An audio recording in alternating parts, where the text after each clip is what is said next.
I will move them into the position with an exhale and then inhale in the where I want that expansion to occur.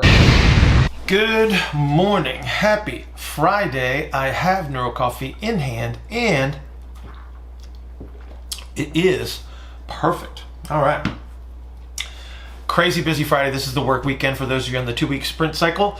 We're going to dig right into today's Q&A, and this comes from yesterday's Coffee and Coaches conference call. So we had 2 questions that actually came up, similar but different, both involving breathing technique and sequencing with certain activities. And the first thing that we want to do whenever we're trying to make progress in any way, shape, or form is eliminate interference. And so the easiest way to eliminate interference when we're trying to produce force or we're trying to recapture relative motion is how do we sequence the breathing and what type of breathing are we going to use. And so we had, again, 2 different questions in that regard that will allow us to sort of address this full spectrum from quiet nasal breathing to the appropriate sequencing of inhales and exhales if we're trying to produce force or if we're trying to recapture relative motion. So I think a lot of people are going to find this very, very useful. If you would like to participate in a 15-minute consultation, please go to askbillhartman@gmail.com, askbillhartman@gmail.com, put 15-minute consultation in the subject line, and we'll arrange that at our mutual convenience. Everybody have an outstanding Friday. Podcast will be up on Sunday, and I'll see you all next week. If we're hoping to create more gentle breathing, like nasal breathing, less exhalation strategy, how do you personally cue that? That's my first question. Oh, that's it? Okay. So when I said just breathe quietly through your nose. So when I want somebody to not use any force, especially with breathing, it's like, I don't want to hear you breathe. Right.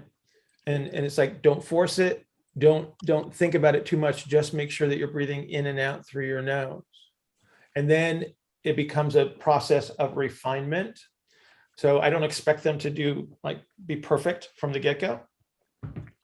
And then it's just a matter of you monitoring. You say, like if you see somebody that is maybe breathing too quickly, or you see accessory muscle activity in their neck or something along those lines, then it's just a matter of cues and coaches. And it's like, hey, just slow that down a little bit, right? Easy, heavy, be a little bit lazier, that kind of a thing. So again, you sort of set the premise of, I just want this to be quiet. And if you have the capacity to do so, demonstrate. Okay. And a little bit of a follow-up on that. If I'm doing something like just like a low force cable chop, just low intensity activity, but it's like there's reps. Do I still want to cue in that circumstance where it's nasal breathing, it's quiet? Do you still want to cue like inhale, exhale as the rep takes place? Do you want to completely abandon that notion so they're just breathing without thinking? Okay, so we have to determine what the intention is here, right? Relative motion. Okay, and I gathered that based on your description, but my point is that so there are certain movements and behaviors that would be associated with the inhale versus exhale representation, correct? And then so you try to associate those within the context of the exercise itself. Right? Okay, so it's dependent on. So if I was doing a cable chop, when the arms are up here, I would cue inhalation, and as they chop into the end position, I would cue an exhalation, because that's what they would move. That's how you would move into that position naturally. Okay, because it is still a force producing position to move into that position. Okay, and then if I was trying to drive an inhale representation at the end of that position, then I would cue another breath to breathe in. So it could be that it would be inhale, exhale into position, inhale in the position, exhale on the return. Okay. If I want to make it that complex, like I can do that, right? Sometimes it's not that necessary, especially when after the first few sets, first few sessions kind of a thing, somebody kind of gets a good grasp on it, then you don't need to worry about it.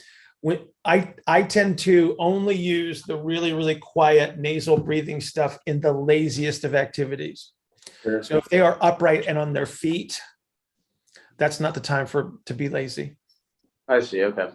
because they're still managing gravity. Makes sense. Okay. Okay. Great.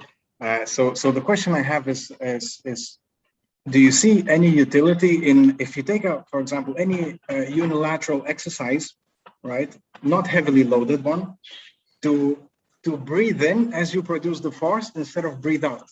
Because the thought that I had is, after the conversation we had about the boxing punch, is that you kind of want to keep the ER space and then quickly impose IR and then back to ER. So you want to keep that expansion. And I was thinking that if you are able to breathe in while you're producing force in a certain vector, you're probably going to create a more local compression while maintaining expansion in all the surrounding places. You know, would you see any utility of that? And your thoughts, whatever you can share, please. Here's how I tend to do that. Mm-hmm. Moving into a position with force, you would typically, it would be counterproductive to inhale under those circumstances. Okay. Okay. Yes. If I'm trying to capture the inhaled representation at an end position like that, Mm-hmm. I would pause in that position, maintain the static orientation, and then breathe in there. Okay.